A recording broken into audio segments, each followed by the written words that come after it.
Greetings comic fans and welcome to the Dude Cave. I'm Jason and you are watching my weekly comic reviews for the second week of April 2016. So I think without further ado, let's get into these reviews. Well, we're going to kick things off with Rapid Fire Roundup, and what this is just the part of my video where the books that didn't make my comic of the week, I give them a 30-second to a 1 minute quick review, just to say what I liked, what I disliked, and give it a score out of 5. We've got 12 books to go out this week, so let's see how quickly we can do these. First up we have Midnighter, issue number 11 from DC Comics, and this was great. We get to see the reigniting between Midnighter and Apollo, and they have a really nice chat, and that was really cool, because that's something that's kind of been building since the beginning of this series. We also have a great rematch with After 4, who's a fantastic villain for Midnighter to go up against, because Midnighter, his kind of thing is, with the computer that's in his brain, he can predict everything you're going to do. And where After 4, he can see 5 seconds into the future. So he's even better than Midnighter. And the first fight they had, he destroyed Midnighter. So this issue we get the rematch, and it doesn't fail. You know, it really delivers. The end of the issue I like, and how we've setting up for the next issue, with kind of Apollo and Midnighter going up against the Unifier, and is it Bendix? I think it's Bendix. I think that's the guy's name. I'm terrible with names. That's why, like, in real life, I call everybody dude. People don't know, just I forget their names then. But yeah, I think it's Bendix. He sent the Unifier to kind of attack the city that, you know, was responsible for the bombing in the first issue. So, like, I like how events in this are kind of going back to what we've already read. But yeah, this is just a really good book. Really going to miss it when it goes. The art as well, I think, works really well. I'm going to give Midnighter issue number 11 5 out of 5. And next up we have Jupiter's Circle, volume 2, issue number 5. And for me, this whole issue comes down to one moment. They're going to take Skyfox back into the group. And of course, you know that Walter went off with Skyfox's woman. That Skyfox was a real dick and really bad to Walter. So Walter, he fell in love with Georgie's girl, and they went off, and that's what caused Skyfox to leave the group. And so here, they're kind of looking to get back together, the group are, and Skyfox has this heart-to-heart with Walter, kind of apologises that he was a bit of a dick, and he's happy that you know, that Walter has been a good father and has been treated her good, and that she's getting what she deserved and what he couldn't give her for where he was at that point of his life. And Walter kind of then, and this is the moment that flips the whole book, he leans over to him and says, you know, while we're being honest, you were right. When you said that I used my mind control powers to pinch your girl, you was right. And Skyfox just loses it, and they have this almighty fight that the rest of the team have to break up. And yeah, I loved it in just one moment, and this look on Walter's face, like, yeah, I just pulled that shit and I got away with it. And I'm really interested and excited for the next issue now, as like Utopian warns him, says, look, if we find you're lying about this, then we're gonna, you know, we're gonna take you down. There's gonna be consequences. So, but Walter still thinks he's got away with it all. So yeah, I really like this. I thought that one moment, just how it just flipped everything, was brilliant, and how it was just so perfectly timed was fantastic stuff. And again, you know, you never really picked up on it coming, because you felt sorry for Walter being the butt of Skyfox's jokes and stuff. So you never kind of saw that kind of coming, and now you kind of feel more sympathy for Skyfox than you do for Walter, even though Skyfox had been a bit of a jerk. So I just love when they flip stuff like that and it works out. The only downside is the art here. We have, I think it's 2, it feels like 3 different artists on the book, as it seems to keep changing, which you don't expect from an Image book. You know, you put up with it because that's what Marvel and DC kind of do. But with Image, they don't usually have that problem. So I don't know what was going on here, but that did spawn some of my enjoyment of the book. And I'm going to give Jupiter's Circle, volume 2, issue number 5, 4 stars out of 5. Jumping into the Marvel train now. First up we have All New, All Different Avengers, issue number 8. The next part of Standoff, and for me, this whole issue just comes down to the last page, and to see that character back chanting those words, Made me have a massive geekasm. And for that alone, you don't need to know nothing else about the book. Just for that one page alone, I'm giving this 5 out of 5. Next up, we have All New X-Men issue number 8. This issue, Beast feels science has let them down, so we go to Doctor Strange to see if they can use magic to take them back in time. What I really liked here, it's a filler issue, but one, it's a really great introduction if you've never read Doctor Strange before. It's a really great introduction to who he is and to his world. And the other thing is, I really liked spending time with Beast and kind of, because every character's kind of got their cross to bear. Cyclops feels guilty for his older version. Angel feels, that his older version is kind of all messed up and his future's messed up. Iceman is kind of, why didn't my older self ever come out? If we've always been gay, why did he never come out? So they've all got these things that they're dealing with. And with Beast, he's dealing with, I should be clever enough to get my friends back home and figure out how we can get back to where we came from.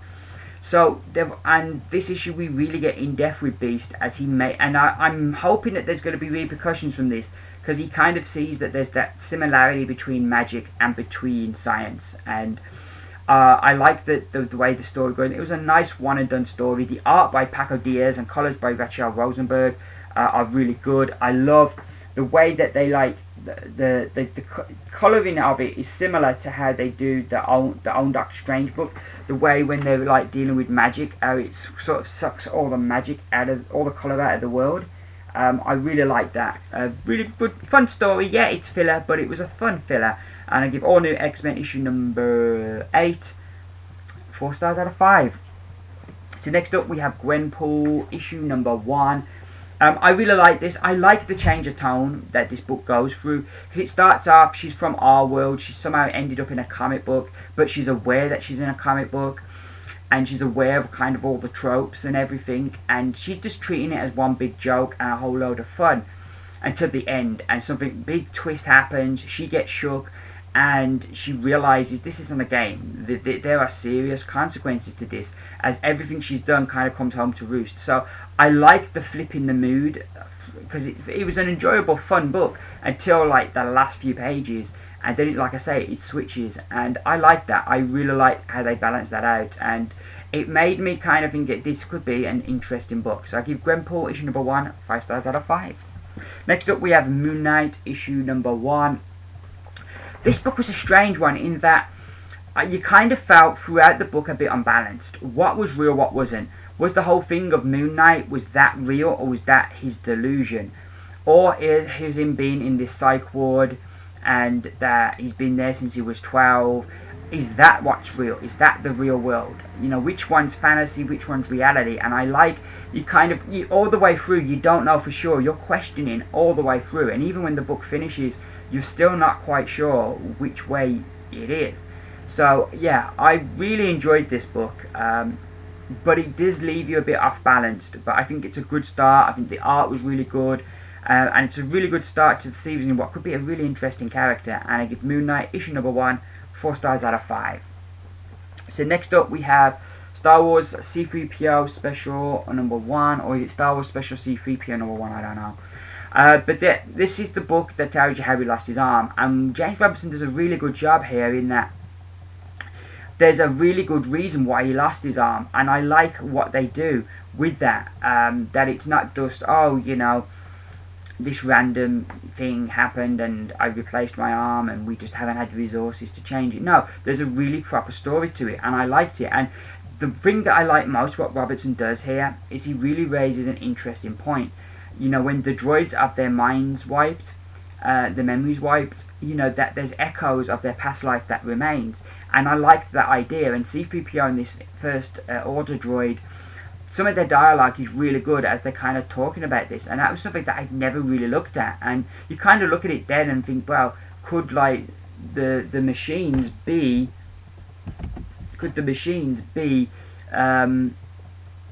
kind of like the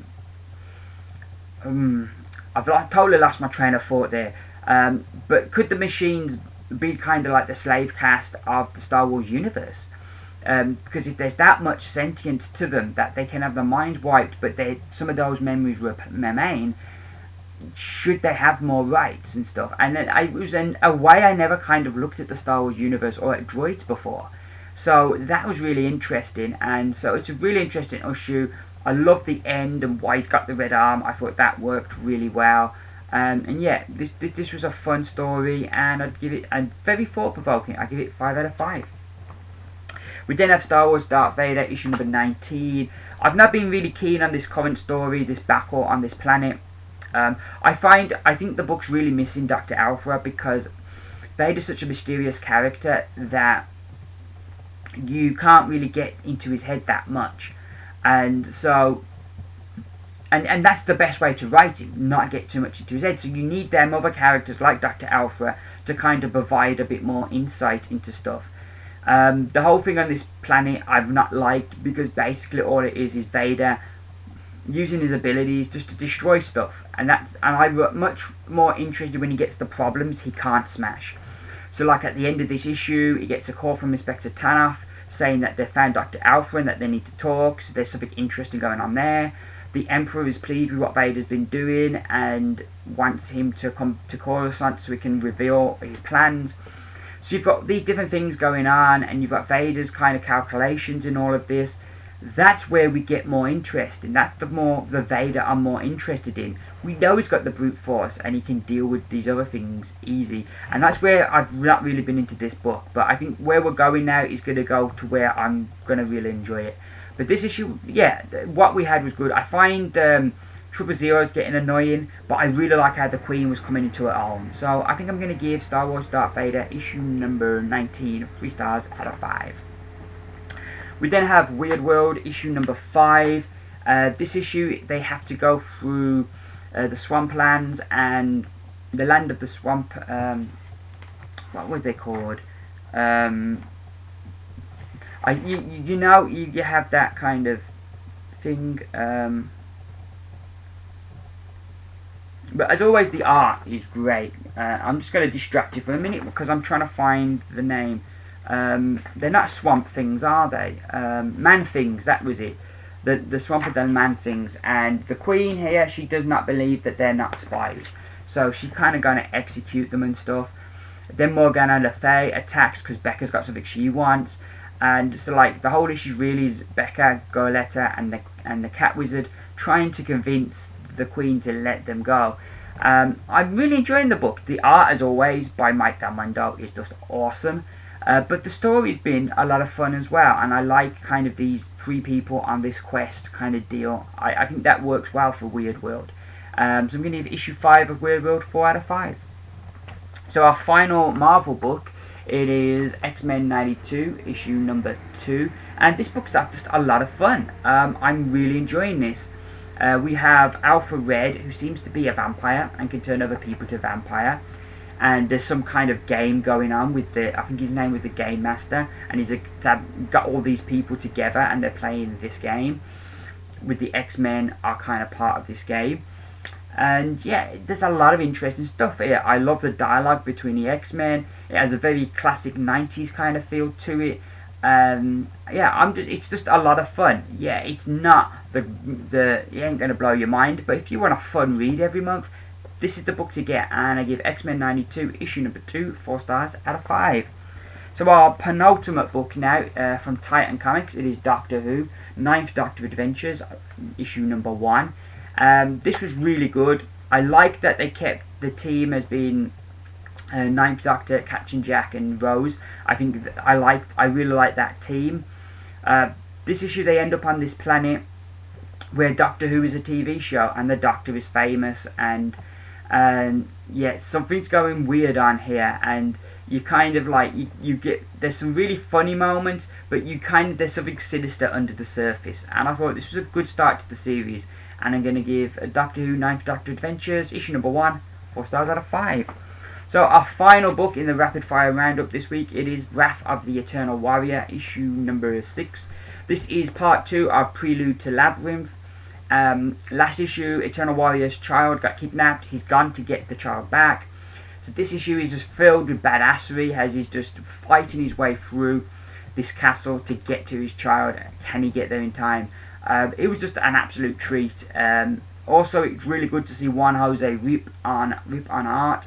I loved his art on Clone, so it's really great to see him drawing again.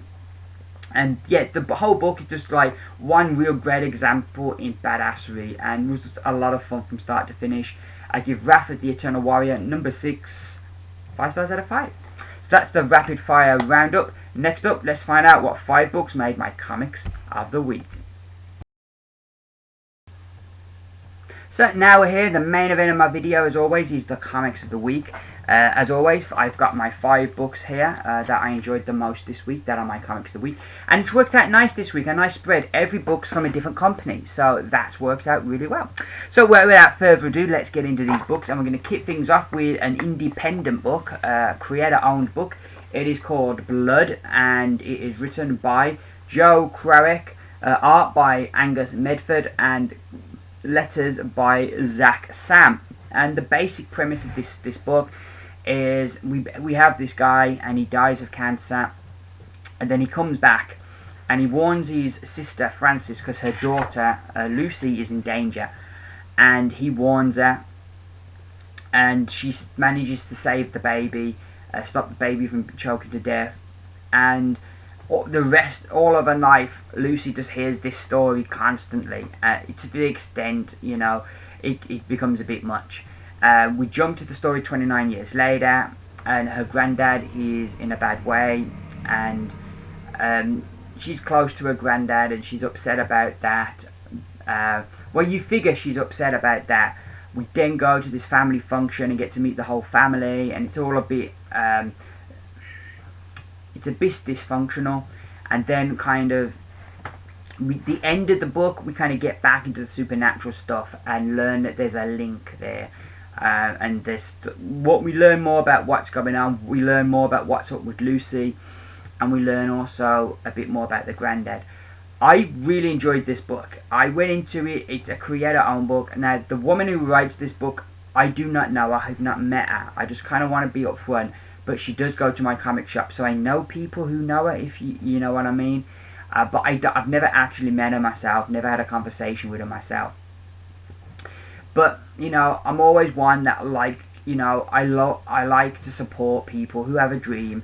And, you know, and she kind of, like, started reading comics 5 years ago, and now she's writing her own comic. And I kind of want to support that. I admire the balls on her to kind of, after 5 years of reading comics, she's going to make one of her own. I admire that. So I tried this out, and I was a bit nervous because, you know, usually when we review books, none of these writers are gonna like find me. None of these writers live in my city, and like it kind of like this book was a bit scary because you're gonna have to come face to face with someone with your opinions. But thankfully, this book was really good, so I don't have to be worried about that. But I like the thing with my reviews, I'm always honest. That's my thing. But I did really enjoy this. I liked the whole idea, the premise of the book. And I thought the thing that worked best was the whole family stuff, because you start off with this kind of supernatural thing, you then get away from that a bit, and you introduce the family and that they're a bit dysfunctional, and you kind of, me personally, I find that very relatable. And then we kind of, the end of the book, we get back into the supernatural stuff, and that there's more going on. And I liked how she balanced the story, and I think that was something for your first book I thought worked really well. When I first read it, I did feel like the opening scene, and then we jumped 29 years later, I thought it jumped too much, and it was a bit... But when I'd read the whole book, it kind of, I think the way she paced it worked. And to be able to get that with your first book, and you get that pacing right, and you bring the scene in with the family function that grounds the whole story in kind of a reality and a believability, I think to be able to pull all that off with your first story, your first issue, I think is an amazing accomplishment, and Jo should be very proud of what she's pulled off with the book. I loved, for me, the family moment bit was my favourite of the whole book, as well as because like one character says the word lamped, which I don't know if we have this word in the rest of the UK, but here in the Midlands, if you're going to lamp someone, means you're going to hit them. And so it was really cool seeing a comic book with that word in it, and that made me chuckle. So yeah, I really like what Joe does here with the story, and the way it ends up, really left me wanting to see what happens next. And I've always said in all my reviews, that's the ultimate aim of every comic, to make you want to pick up the next one. The art this issue, again, with the art, initially I was a bit but then as I got into it, I thought the art works really well, because again, I think the key scene is the family function. Now the opening, they go to see their dad, the granddad, in the hospital, and he's getting his results. But for me, the scene that kind of starts the book, really gets the book going, is the birthday party, the family function, because that's the scene that starts to really ground everything that's going on here, and we start getting down into our nitty gritty, because before this we've kind of just been trying to figure out what's going on, and that's the real scene that grounds it all. And I feel this is where the art comes into its own, because the art is very much lures you into that false sense of security that this is just a regular book about this family. But then kind of when at the end, when we start getting into the more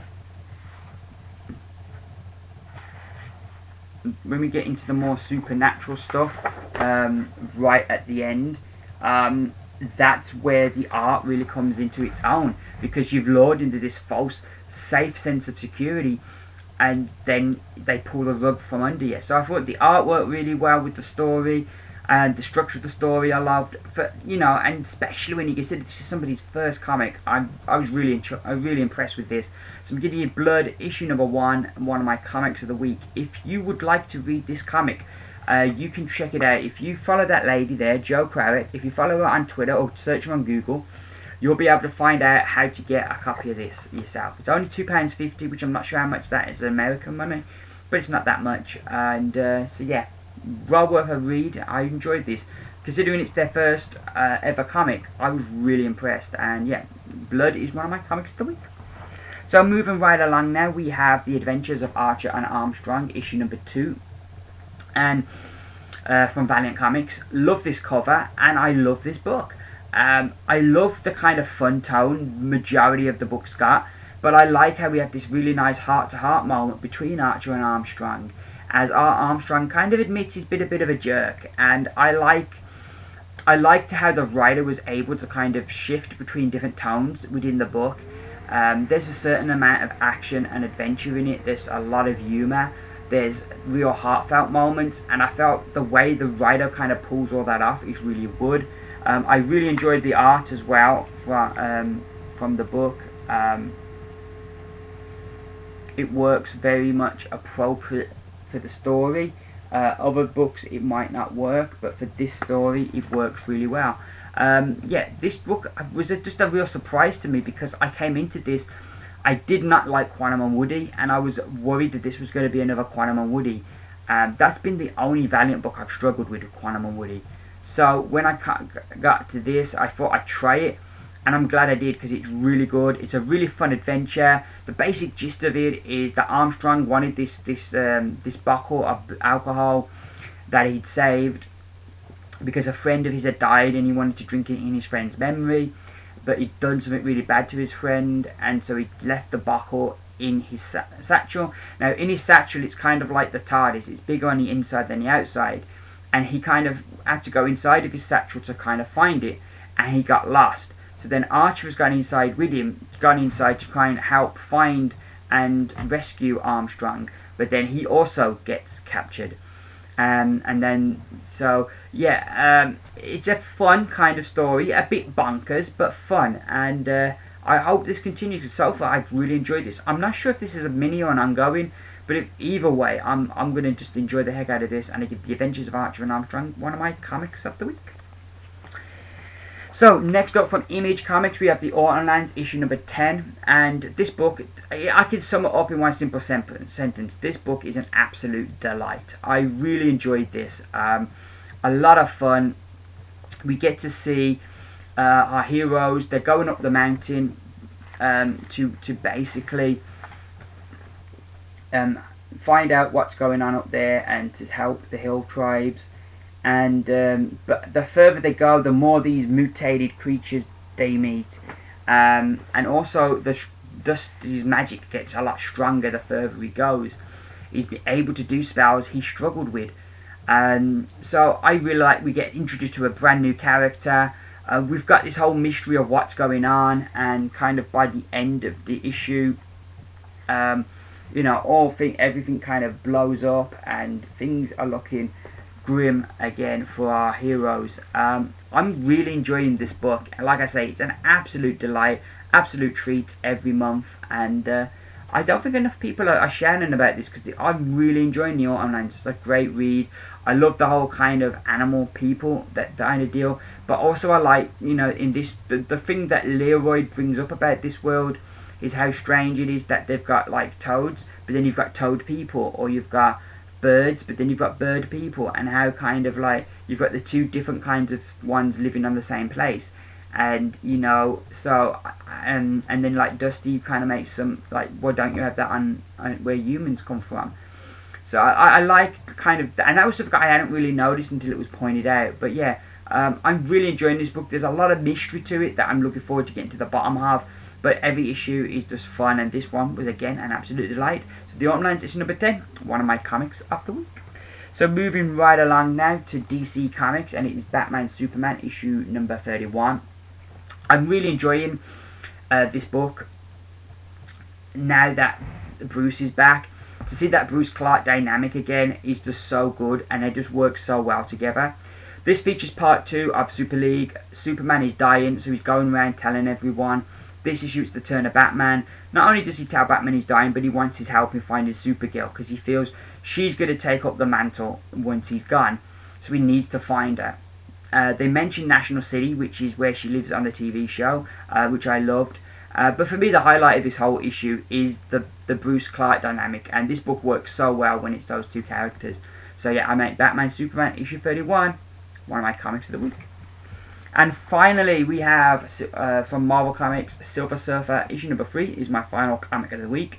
And what I was surprised at and really happy about was it's the 50th anniversary, but they didn't stick another $1 on the price. Marvel are usually notorious for that, but I'm not complaining. I was really pleasantly surprised to see that this was still $3.99. A great story. I love Mike Aldridge's art, so any time I get to see